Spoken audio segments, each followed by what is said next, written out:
Hola, hola, bienvenidos a un nuevo episodio de Cero Drama. Este año apenas vamos por el segundo, pero el espacio que vamos a tener hoy con seguridad va a ser muy enriquecedor. Vamos a hablar un poquito sobre transformación. Hoy nos acompaña Andrés Frido. Bienvenido, qué rico que estés con nosotros en Cero Drama, un espacio en donde queremos conectar solamente con nuestra audiencia, hablando un poquito sobre nuestras experiencias, sobre eso que ha sido retador a lo largo de nuestras vidas y que de qué forma nos hemos antepuesto a esas situaciones, hemos sacado aprendizajes y hemos sabido salir adelante. Porque a veces la vida se nos pone dura, Andrés, se nos pone difícil y qué bueno uno tener otras personas que han pasado por experiencias quizás difíciles o quizás similares a las nuestras y que nos puedan acompañar también en ese proceso, ¿cierto? Te doy paso entonces para que nos cuentes un poquito sobre Andrés. Bueno, primero que todo, Ale, gracias por la invitación. Te felicito pues por estos espacios. Creo que este tipo de espacios son los que generan un impacto. En algún momento en mi vida yo sentía que tenía una información muy valiosa, pero creo que vale la información cuando uno la comunica. Y este tipo de experiencias son los que hacen que valgan. Entonces, gracias por este espacio. Y bueno, ¿quién es Andrés? Una pregunta muy interesante porque esa pregunta no la saben contestar muchas personas. Sí. No, yo soy Andrés, es una persona que ha venido evolucionando, ha venido creciendo. Soy una persona muy extrovertida y que la gente no cree en el primer impacto, me ven muy serio, pero soy muy extrovertido a medida que me conocen. He sido emprendedor desde los 18 años, he intentado de todo, me ha gustado el experimentarme y conocerme a través de los emprendimientos.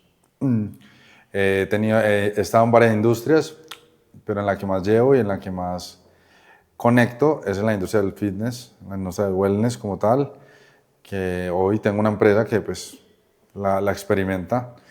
Y soy padre de familia, estoy casado, tengo una relación de 20 años ya. Entonces, para que hagan cuentas, pues tengo 36 años. Empecé con ella muy chiquito, desde el colegio.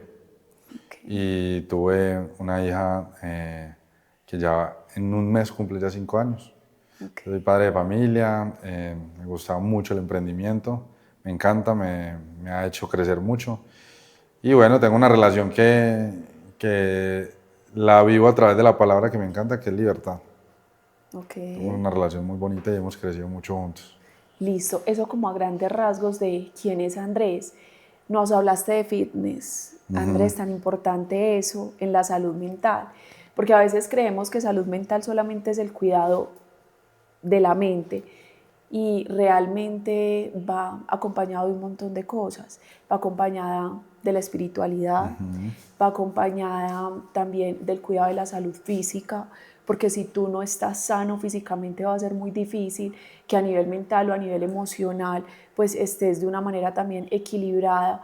Entonces, háblanos un poquito sobre tu experiencia de vida, más allá de alrededor del fitness o de lo que tú haces día a día y cómo impactas o cómo ayudas a la transformación de otras personas. Contanos esos momentos cero drama de tu vida o esa situación cero drama de tu vida donde dijiste, Dios mío, tengo que soltar el control, confiar en Dios, en la vida, porque se me volvió difícil el sobrellevar muchas situaciones. ¿Cuál fue ese punto de quiebre o qué pasó en la vida de Andrés para llegar a ser lo que hoy es? Uf. Bueno, ¿por dónde comienzo? Mira, yo fui una persona que me siento muy afortunado porque un día mi papá me dijo, yo fui como muy rebelde, pero rebelde en el sentido de la información. Entonces yo fui muy apático un poquito a la religión, te estoy hablando del colegio. Pero siempre me interesó la espiritualidad, desde chiquito. Entonces yo era el que preguntábamos en filosofía. Y me quedé hablando con el profesor de filosofía. Y había algo ahí. A los 18 años, mi papá me dice, vamos allí. Vamos a una charla que van a dar. Y yo, ¿pero qué es? Entonces Entonces yo como estaba empezando a emprender, yo era muy ambicioso, que el dinero, y mi papá siempre me dice, me acuerdo mucho, yo le dije, ¿eso da plata? Le dije, y me dijo él, sí Andrés, eso da plata. Pero me lo dijo desde un lugar diferente. Voy a la charla y era una información que me cambió la vida, fue un antes y un después de Andrés. Era una información espiritual, una información que me gusta decirla porque me he encontrado en podcast y en información que hay gente que la conoció porque no es tan conocida. Se llama Gerardo Smeiding, un maestro que ya está muerto, que trajo una información de sabiduría. No más es eso. Empecé como a escucharla, conecté inmediatamente con ella y digamos que me empeliculé.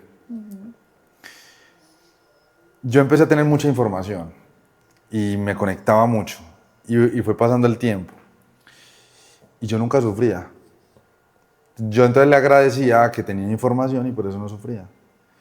Entonces yo vivía mi día a día, era feliz, tenía una buena relación. ¿En ningún momento sentías tristeza, enojo o emociones desagradables, malucas, pues? O sea, entre lo normal sí, me daba rabia, me daba tristeza, pero por ejemplo yo nunca, a mí la gente me decía depresión. Y mi hermano tuvo un episodio de depresión. Entonces mi hermano estudió psicología, y yo le decía, yo ya no voy a sentir la depresión, porque ya tengo información, sé cómo es la vuelta, y voy a irme en mi día a día de esa manera. Entonces pasé por unos episodios donde lo supe enfrentar y era feliz, o sea, yo era feliz. Entonces, yo siento que yo tenía una frase y todavía la tengo, que es, todo es perfecto, pero hay algo que pasa con la espiritualidad, en la parte mental, y es, como todo lo que pasa es perfecto, una cosa es tener la información y una cosa es experimentarla. Te lo voy a poner en términos más prácticos. Una cosa es tener información de espiritualidad y una cosa es vivir la espiritualidad. Yo no había vivido la espiritualidad. Yo creía, pero yo no la había vivido. Entonces, en esa etapa de mi vida, yo siempre emprendiendo, pero en esa lucha de emprender, de conseguir el dinero, de ir detrás del dinero, no, como que no sufría, pero siempre busqué ese resultado para sentirme lleno. Y hubo un momento donde la vida me dijo, listo, es su momento, y me empezó a ir muy bien. Y empecé ya, yo ahorita dije, ahorita tengo el dinero solucionado. Tengo una familia, una hija, una buena relación de amistades. Y llegó un momento en donde yo dije, estoy pleno. Estaba pasando algo y es que esa función no conectaba con esa función. O sea, yo me dedicaba al fitness, al wellness, alterno a una función que me daba dinero. No era nada malo, pero solo que era, digamos, algo muy vacío para mí. Y la vida me empezó a dar dinero. Y me pasó algo muy interesante y es que me empecé a sobreidentificar con eso. Es decir, ya dependía de eso. Del dinero. Del dinero. Lo que pasa es que los seres humanos no nos damos cuenta. Era un inconsciente. Entonces tenía un estilo de vida bueno, pasaba el mes y ahorraba, invertía. Y como que tú veías el panorama y era perfecto. Al tiempo me da una hija, María Antonia, nace. Empiezo como bueno, me manda, la vida Dios me dice, aquí tiene su hija, aquí tiene el dinero. Yo decía, esto es increíble, esto es yo soy un afortunado, era muy agradecido. Y me pasa hace 4 años una quiebra económica. Okay. Muy fuerte. No estaba preparado.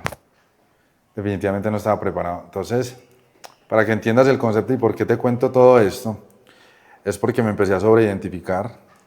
Me da el dinero, pues la vida es perfecta. La vida me dio dinero y me dio una hija. Muy alterno, muy al mismo tiempo. Me da las dos cosas y entonces el hijo, yo como padre, y lo hablo mucho en mis charlas, yo creo que el hijo es un espejo, realmente. El hijo es lo más bonito que le puede pasar a uno, pero cuando uno lo ve como espejo. Si tú tienes miedo a perder, el hijo te lo muestra por 10. Si tú tienes miedo a la separación, el hijo te lo muestra por 10. Pasa con cosas simples como Mi hija se cae y se aporrea, entonces sobreprotección. Empieza a manifestarle cosas que yo no sabía.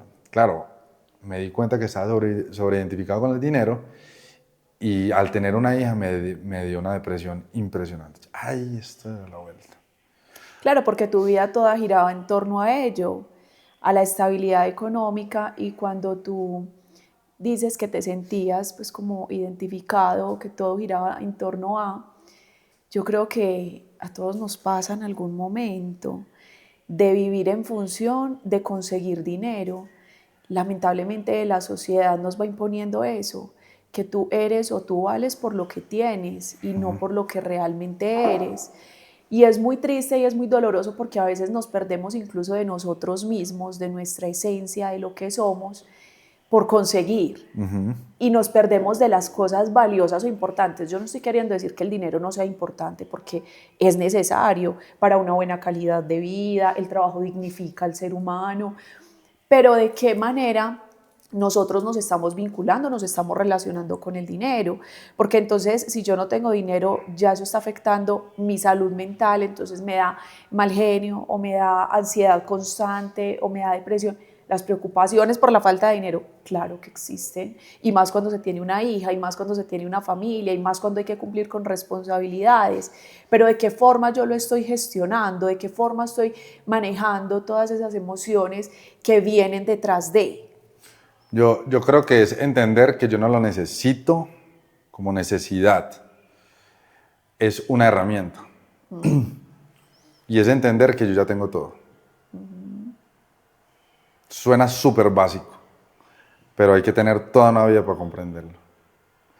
Entonces yo pensé que yo dependía de eso para poder experimentar mi vida. Yo no necesito. Ahora, yo creo que la felicidad y la palabra libertad, que para mí tiene mucho poder, es uno es libre cuando es capaz de renunciar a todo. Y es difícil. O sea, ahí sí, como dicen coloquialmente, del dicho al hecho, hay mucho trecho, ¿cierto? Andrés entra en esa depresión, en esa quiebra económica, ¿y qué pasa? Bueno, me empiezo a sentir, empiezo primero a querer que solucionar la solución pragmática era lo que me iba a dar la felicidad, es decir, la que me iba a solucionar el problema. Entonces más ansiedad me daba, porque dependo de algo externo. Entonces entre menos yo dependa de lo externo, más feliz soy. Peor todavía. Entonces me pasa la quiebra y dependo de algo adicional que no puedo controlar. Entonces me empieza a dar más ansiedad, me empieza a dar una depresión que todavía no la había identificado. Y empiezo a romper muy fuerte, pero te digo que, ahora yo quiero decir algo acá, y es que una quiebra económica le pasa a mucha gente, pero depende de cómo la percibas. Hay gente que la experimenta diferente. Andrés la experimentó de una manera, un sufrimiento muy grande. Nunca, o sea, yo creo que ha sido el episodio más grande en mi vida donde he experimentado el sufrimiento muy alto. Empiezo a experimentar mucho sufrimiento y llega un momento en mi vida donde fueron como 6 meses sin dormir. Me levantaba a las 3 de la mañana, se vuelve rutinario. Entonces me empiezo a levantar a las 3 de la mañana, veía y salía. Yo vivía en Sabaneta. En ese episodio tenía el centro de entrenamiento aquí en el Oriente. Y dije, no, pues tengo una quiebra financiera y lo único que me quedó fue el centro de entrenamiento. Eso me pasó de todo, es que fue una cosa impresionante. Fue como, en ese momento lo veía como, la vida está contra mí. Contanos alguna historia así que tú recuerdes y que fue muy significativa para ti dentro de todo eso que viviste. Mira, lo que pasa es que a mí me robaron. Okay. A mí me robaron, entonces en los negocios pasa algo y es que uno empieza a tener exceso de confianza. Y también quiero decir algo ahí, es que yo atraigo esas experiencias. Definitivamente yo soy el que las atraigo. No existe un ladrón. En el fondo no existen los ladrones. Yo atraigo los ladrones. ¿Y cómo que uno trae los ladrones?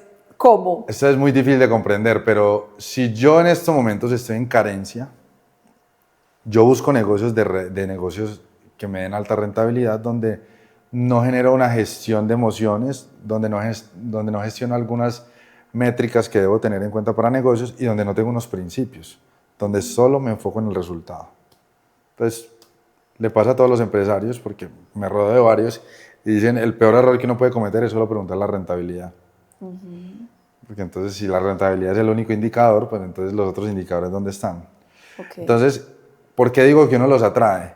porque como solo estoy pensando en el resultado, empiezo a entrar, la intención detrás del negocio es carencia. Porque no hay propósito, no hay Sí, claro. función, solo resultado. Si tú no estás en carencia, tú no atraes ese tipo de personas. Tú ya los identificas. Y tú ya identificas que esa experiencia no es necesaria para ti. Porque ya no estás sesgado de una u otra forma por otro tipo de emociones, como tú dices, desde la necesidad, desde la inmediatez, desde el querer conseguir, desde el resultado, sino que hay un tiempo quizás para uno analizar los pros, los contras y quizás tomar decisiones más acertadas, por lo que entiendo. Es así, y tú ya miras es con quién haces negocio. Entonces, el nivel de conciencia que tiene la persona, en qué momento está la persona, tú ya observas diferente. Entonces, yo ya tengo unos principios que me lo enseñó la vida con quién hago negocios. Yo ya tengo otros principios que en el momento yo es querer solucionar. Entonces, todo el tiempo me pasó eso y obviamente me robaron en 2 veces en un año que fueron como donde hay un nivel de riesgo muy alto. Y yo como que analicé con las personas que hice los negocios y eso es muy profundo y es el día que yo deje de responsabilizar a otros por las acciones que yo hago, ese día también soy libre. Entonces en los negocios pasa que yo quiero culpar al otro. Sí, en los negocios y en la vida. Y en la vida. Somos muy dados a eso, a poner la responsabilidad en el otro o la culpa, porque somos muy dados a eso.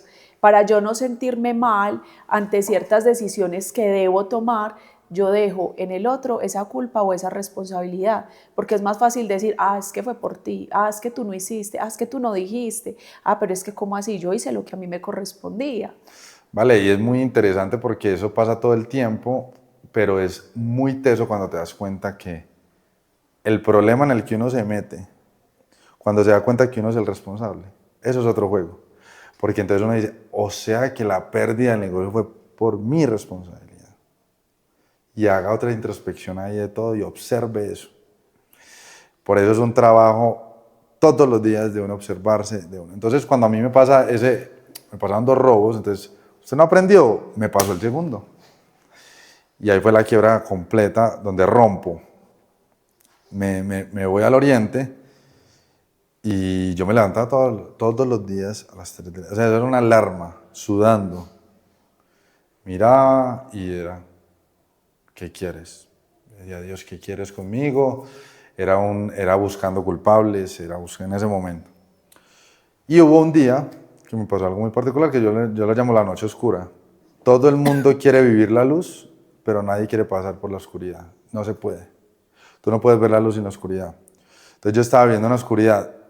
Esto es algo que yo me aprendí y se lo digo de frente a todos, que es lo que creo que funciona y es, entre más rápido llega a la oscuridad, más rápido ves la luz. Pero tú quieres evitar la oscuridad. Hablemos de sufrimiento, evitas el sufrimiento. Es que fuimos lastimosamente diseñados para eso.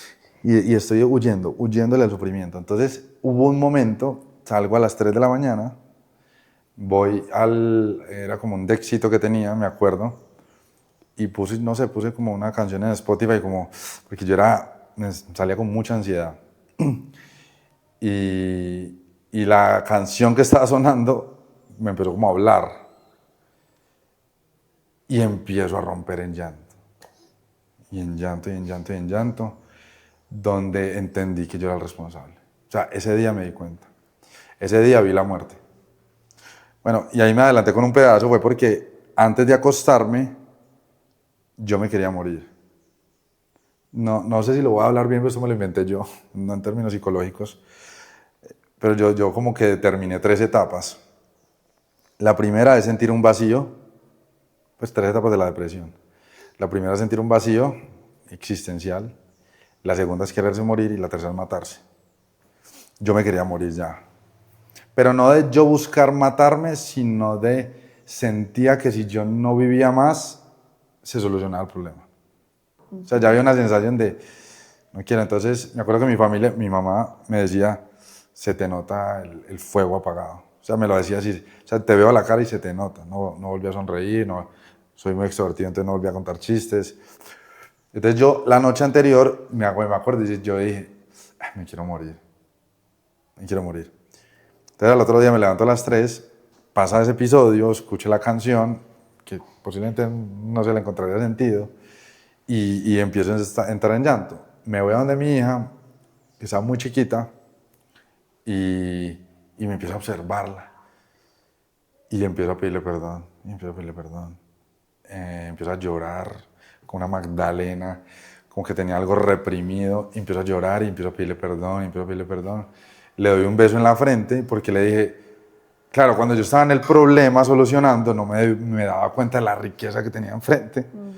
Me acuerdo que muchas veces mi hija, muy chiquita, me decía, papá, apagar pantallas, porque yo le decía mucho eso. Entonces yo estaba con ella, pero no estaba con ella. No solo con pantallas, estaba ahí, pero no estaba ahí, no estaba en presencia. Y le pido perdón a mi hija porque me di cuenta la riqueza que tenía enfrente con mi hija, lo afortunado que era. Estaba ido, entonces creo que mi hija fue como el espejo de mostrarme qué estaba pasando también. Entonces yo lloré horas, era una sensación en el pecho fuertísima, y hasta que me quedé dormido de llorar, me levanto y estaba como estaba como en una luz diferente, porque me acuesto al lado de mi esposa, me levanto y la miro diferente, estaba como observativo, contemplativo. Mi hermano me dijo, vamos a trotar, eso era para un domingo, porque la salud es la mejor herramienta que va a existir, y empiezo como a trotar casi todos los días. O sea, yo trotaba y era una forma de meditar para mí. Era tu catarsis. Era un momento impresionante. Yo no trotaba por salud física, trataba por salud mental. Porque yo meditaba mucho. Me di cuenta que yo meditaba mucho cuando trotaba. Entonces mi hermano me dijo, vamos, me dejó así, porque él sabía la cita, y me dijo, vamos a meditar juntos. Es como, vamos a trotar. Y yo cojo el carro y me voy y pongo un podcast, creo que fue. Eso fue algo que yo hice. Eso también me ayudó mucho. Me inundé de información. O sea, no me entraba en eso, sino que yo era, que la vida como me hablaba. Y pongo algo y hubo un clic muy fuerte de algo que dijo esa persona. Yo no sé si te ha pasado que uno estaba, como que veía todo en cámara lenta. Yo veía a la gente total en cámara lenta. Y él dijo eso y yo dije, ya sé. Y empecé a llorar de felicidad. Entonces empecé a comprender todo lo que me había pasado. Eso fue como... yo cada vez que cuento eso me pongo así porque llegar a ese punto me ha costado. ¿Y qué decía? Hablaba de la perfección de la vida, de que yo era responsable, y pues de que uno es responsable de los actos y de que todo es un milagro. Entonces cuando tú le dices, vean, pues los asesinatos, los robos, las muertes, la pobreza, sí, todo es un milagro. Eso es muy difícil de comprender y eso nos puede costar toda una vida. Yo lo entendí ese día. Entonces, claro, empecé a agradecer al que me robó. Y decía, gracias porque me hiciste comprender esto que está pasando ahora. Gracias porque estoy en una vibración muy alta. Y mi hermano me ve llorando y me dice, ¿qué pasó? Le dije, ya entendí. Y ese es un antes y un después de Andrés. Pasé el túnel, el sufrimiento más duro. Pero si tú me dices, ahora vuelves a pasar por ese momento, ¿te gustaría pasar por ese sufrimiento? Claro que sí. Lo pasaría absolutamente. Si uno sabe entender y transitar las emociones del sufrimiento, lo que viene es luz. Porque una cosa es victimizarse, que eso es lo que la gente confunde. No, cuando yo hablo que eso lo trabajo mucho en el programa, de transitar las emociones, no es lo mismo yo comer bien y alimentarme bien para tener un cuerpo físico adecuado, sino es porque la experiencia de comer bien reafirma quién soy. Entonces, mira, yo ya como veo el emprendimiento, yo ya no lo veo para conseguir dinero. Yo ya lo veo porque el emprendimiento reafirma quién soy. Ya, porque ya lo tengo. Como algo que conecte con uno.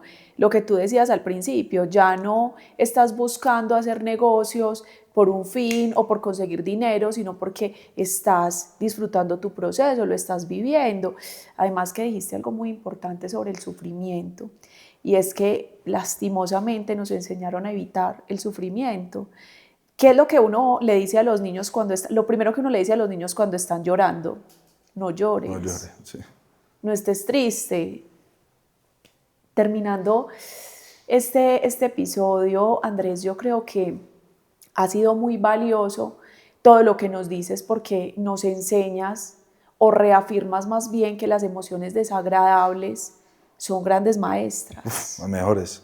Sí, son las mejores maestras que nosotros podemos tener porque en medio de esa oscuridad y de ese túnel, cuando nos asumimos como responsables de ello, se vuelve más transitable y más llevadero, así como tú lo viste en ese momento. Pero nos pasamos la vida buscando culpables. Total. Y poniendo en el otro lo que nosotros podemos controlar. Y tú no puedes controlar lo que el otro dice, lo que el otro piensa, lo que el otro siente, lo que el otro haga. Eso se sale de tu control. Pero estás obsesionado, nos obsesionamos con controlar a todo el mundo, que terminamos dándole o terminamos volviéndonos esclavos de los otros, porque yo te quiero controlar a ti, pero al final tú me terminas controlando a mí porque mi estabilidad o mis emociones dependen de ti, de tus comportamientos o de lo que tú hagas o no. Entonces yo creo que darnos cuenta en este momento ha sido crucial en este episodio porque hablas de transformación, porque has vivido la transformación, porque estás viviendo la transformación.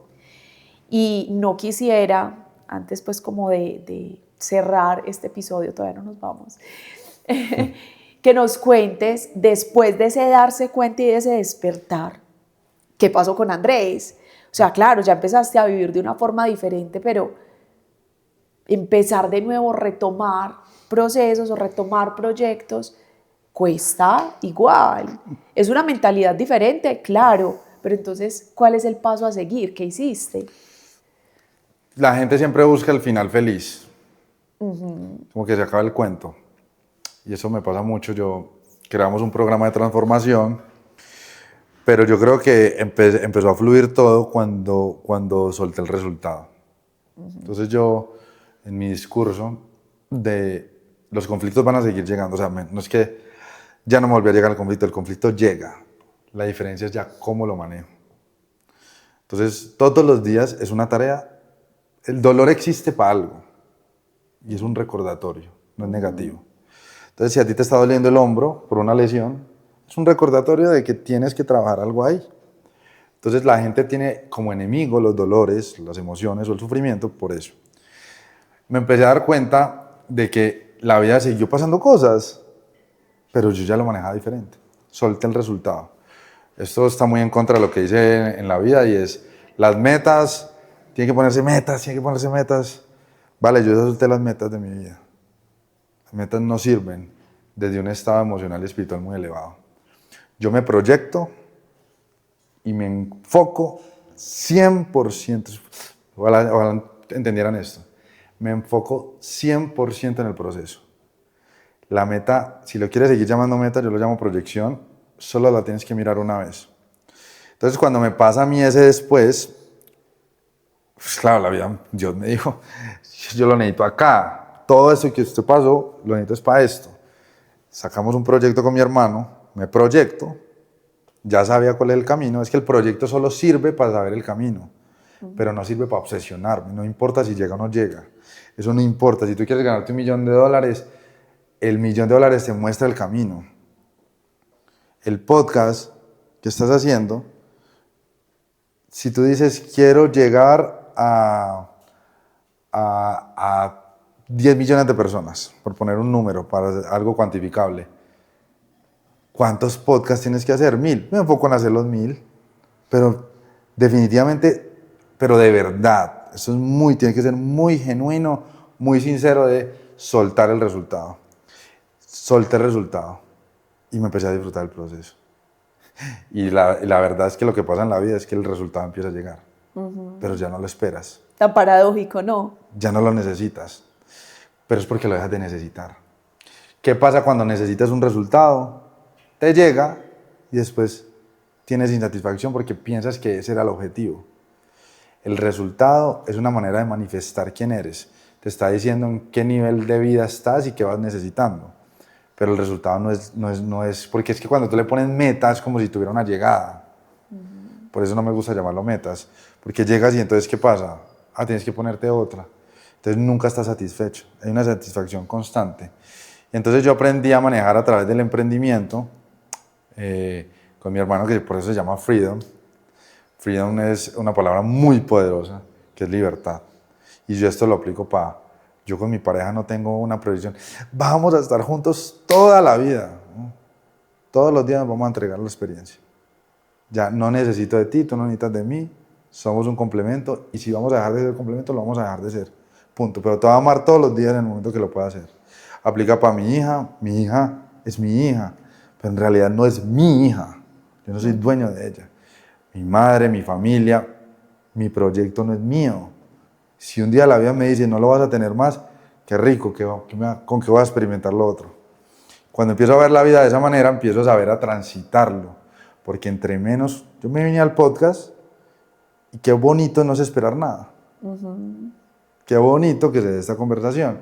Entre menos esperemos resultados, más bien me enfoco en el proceso, me enfoco en la experiencia, me rindo a la experiencia. Es una palabra que estoy adoptando mucho, es me rindo a la experiencia, quiero llegar a 1000 personas transformadas, por poner un número. ¿Qué tengo que hacer para hacerlo? Me enfoco en el hacer, no me enfoco en llegar a las 1000 personas. Yo no controlo eso. Yo no me puedo enfocar en lo que no controlo. Me entrego a la experiencia, me enfoco en la experiencia y todos los días me van a llegar recordatorios de cómo debo transitar las emociones. Todos los días a mí me llega. Entonces, lo que uno se tiene que enfocar es en cómo yo transito las emociones. Hay una cosa que me metí mucho en la película que se llama David Hawkins, se llama El mapa de los niveles de conciencia. Y él habla de que eso es que es lo que estábamos hablando, y todo el mundo en la psicología tradicional, o antes, me corregirás, es en que no sufras más. Y David Hawkins dijo, no, tienes que sufrir más, tienes que gastar el sufrimiento. Y él pone una cosa muy linda, y es, si tú sabes gastar el sufrimiento, el tema no es que la tusa la tengas o no, es cuánto la quieres en ti. Si tú la quieres un minuto, gástelo. Gasta el sufrimiento. Pero si tú la quieres 10 años, esa tusa, no la gastes, téngala ahí. Entonces, aprender a dominar, el transitar las emociones, porque eso a mí me pareció magnífico ese libro, y es, uno gasta las emociones negativas. O sea, es decir, la tristeza, la rabia, el rencor, el miedo. Identifique cuál es la emoción y pídala. ¿Tiene miedo? Gaste el miedo. Eso me pareció tan loco, y él decía, es como poner una olla a presión. Lo gasta, ¿y qué viene después? Entonces todos los días ya, para contestarte ya la pregunta más concreta es, empecé a emprender no desde el resultado, sino desde el proceso. Empecé a emprender a que no hay una solución de que ya soy, sino desde quién me convierto a través de cada experiencia. Y todos los días es un descubrimiento.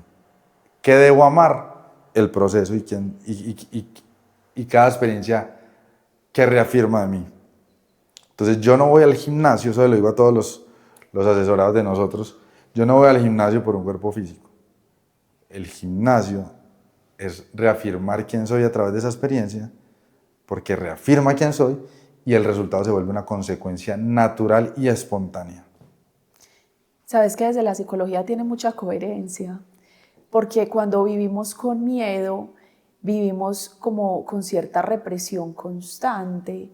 Es como vivir y no vivir, por llamarlo de alguna forma.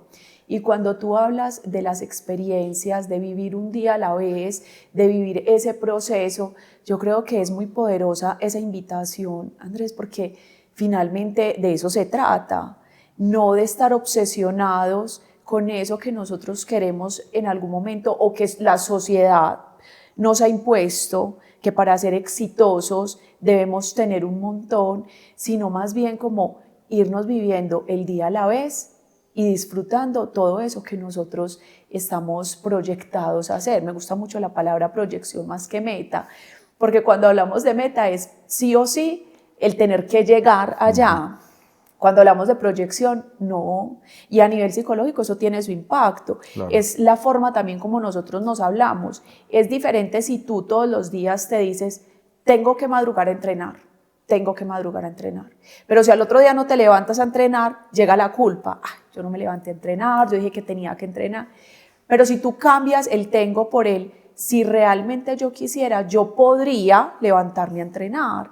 Yo ya me estoy dando la posibilidad de elegir. Si lo hago, maravilloso. Si no lo hago, pasa nada, pues no me lleno de culpas.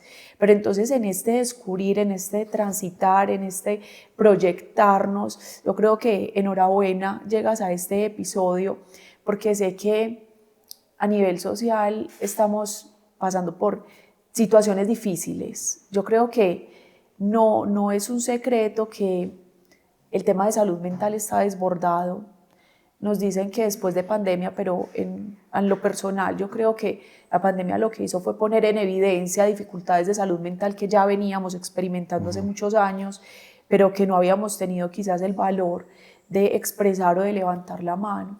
Y que hoy tú nos digas, tuve depresión, quería morirme, quería no seguir viviendo, no encontraba una salida en el momento, pero en medio de la oscuridad fue donde pude renacer de alguna forma, en donde pude encontrar esas respuestas que quizás durante toda la vida yo solamente las estaba postergando. ¿Por qué? Porque estaba entretenido en otras cosas. Y ahora cuando te decía que las emociones desagradables son grandes maestras, es precisamente por eso. Yo creo que las personas que me han rodeado, o mis pacientes, o las personas que se conectan con el podcast, creo que han notado que yo no hablo de emociones buenas o malas. Constantemente procuro que sean agradables o desagradables, porque al final ni son buenas ni son malas. No. De emociones aparentemente muy desagradables salen cosas tan buenas, y yo creo que las personas que hoy se pueden considerar exitosas tuvieron que transitar eso, el dolor, la oscuridad. Entonces que esta sea también como una invitación, como para que nos vamos despidiendo y para que vamos cerrando. Oiga, empiece a vivir un día a la vez. No se obsesione con lo que socialmente nos están imponiendo, no se obsesione con una meta, viva el día a día como tenga que llegar, con emociones buenas o con emociones más bien desagradables, pero vámonos viviendo y gozando el proceso. Nada nos asegura que vamos a poder llegar a esa meta que nos estamos proponiendo o a esa proyección que tenemos, pero que si mañana no estamos acá, que al menos quienes nos rodean nos recuerden como personas exitosas y felices en el proceso que estábamos viviendo. Sí, yo siempre digo que es una pregunta muy cliché, pero me encanta, y es, ¿qué le dirías al yo del pasado? Yo no le diría nada, siga. No hay por qué interferir en procesos, todo el camino que estás recorriendo hace parte del proceso. Yo no le diría nada, yo no le trataría de frenar nada, porque en el proceso está el éxito de los seres humanos. Y yo creo que el nivel de conciencia de los seres humanos se evidencia cada vez más, o cuáles son los indicadores de cómo yo estoy en un nivel de conciencia más alto, y es de la percepción que yo tengo dentro del conflicto. Yo en una mentoría le estaba dando a alguien y me decía algo que estaba haciendo, y yo le dije, ¿cómo lo hubieras asumido hace 3 años? No, estuviera sufriendo mucho más. Entonces yo me di cuenta que el problema no es problema, el problema es cómo yo lo percibo. Te llegó, es para que mires qué hagas con eso. Entonces, como yo lo veo, es el foco del ser humano. Si me preguntas en realidad cuál debería ser, en vez de conseguir cosas, es elevar el nivel de conciencia. Entre más conscientes seamos. ¿Y cómo lo logras? Con información, con texto, mucho silencio. Mucho silencio. Nadie es capaz de llegar a sentarse, meditar, conversar con uno mismo. Eso no existe. Desde que a mí me pasa ese episodio, ya Andrés es el mejor amigo mío. Yo soy, me está dando rabiecita, Andrés. Bueno, cuéntame esa rabia que es. Y empiezo a conversar. Entonces es la manera en que yo transito los conflictos. Por eso la pandemia fue un episodio muy grande para muchos, pero para muchos que tenían un nivel de conciencia alto fue una maravilla. Fue silencio, fue autoobservación, fue un momento de vida, comprendieron para qué estaba, fue crecimiento. Tú le preguntas a alguien con sabiduría, te va a decir, ese episodio fue de los mejores que puede haber existido. Entonces, si los seres humanos nos enfocamos en vez del conseguir en quién soy realmente, empezamos a enfocarnos en crecer como personas, en crecer, elevar el nivel de conciencia, y de que todos los días es un descubrimiento de cómo yo lo hago. Entonces, si llega un conflicto y dejamos de ver eso como un enemigo, todo lo que nos está pasando, me pinché, iba en el carro, el sistema nervioso ahí mismo es negativo, pero el hack que debemos hacer es, ¿qué está pasando acá? Haga de las preguntas, deténgase de por qué está pasando eso. Si se te murió un familiar, si tuviste una quiebra financiera, si te estás divorciando, venga, esta vuelta, ¿qué me está queriendo decir? Cuando tú haces esa pausa y esa pregunta, ¿vale? Te aseguro que te va a subir un nivel de conciencia mucho más alto porque ya empiezas a observar los acontecimientos desde otro lugar. No es el conflicto, es cómo lo percibo. Si el conflicto no es el conflicto, sino cómo lo percibo, la pregunta que debo hacer es, ¿qué debo cambiar? La percepción. Y si debo cambiar la percepción, es cómo yo percibo las cosas, son los patrones de comportamiento que tú ya lo sabes, del pasado, de mi contexto, de mi entorno. Entonces debo cambiar el patrón. Entonces para cambiar el patrón, debo cambiar la información que estoy teniendo de mí, porque la información que ya tengo no me sirve para el sufrimiento que estoy recibiendo. Debo cambiar la información. Si tú haces esas preguntas en los momentos de conflicto, le ganaste el juego. Es entender el juego de la vida, entender el juego del emprendimiento, entender el juego de la familia desde un lugar mucho más elevado. Me gusta el concepto de como si tuviéramos un dron. Como que yo estoy acá, pero el dron está acá. Y es, ¿qué preguntas me estoy haciendo en el momento adecuado y con las preguntas correctas? Eso a mí me cambió todo. Porque yo sigo teniendo conflictos, pero ya los observo. Ok, bueno, cero drama.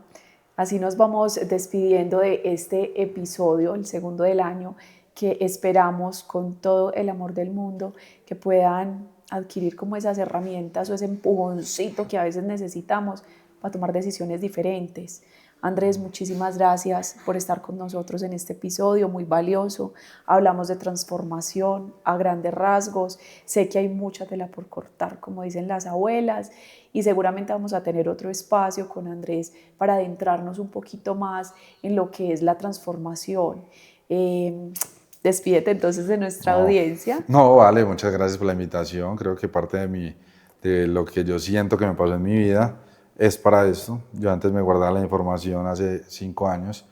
Hoy estoy para contar mi historia, que la gente sienta empatía, se identifique y de que lo que yo me di cuenta que tenía que hacer, soltando desde el ego de que yo soy el que tengo que dar la información. No es Andrés, definitivamente es el mensaje de lo que debe sostenerse.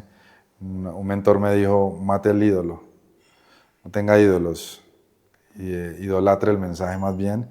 Y el mensaje es, sean libres desde una intención correcta. Ok, muchísimas gracias, ya saben, vamos a seguir conectados, cuídense mucho. Gracias. Por no habernos visto. Chao, chao.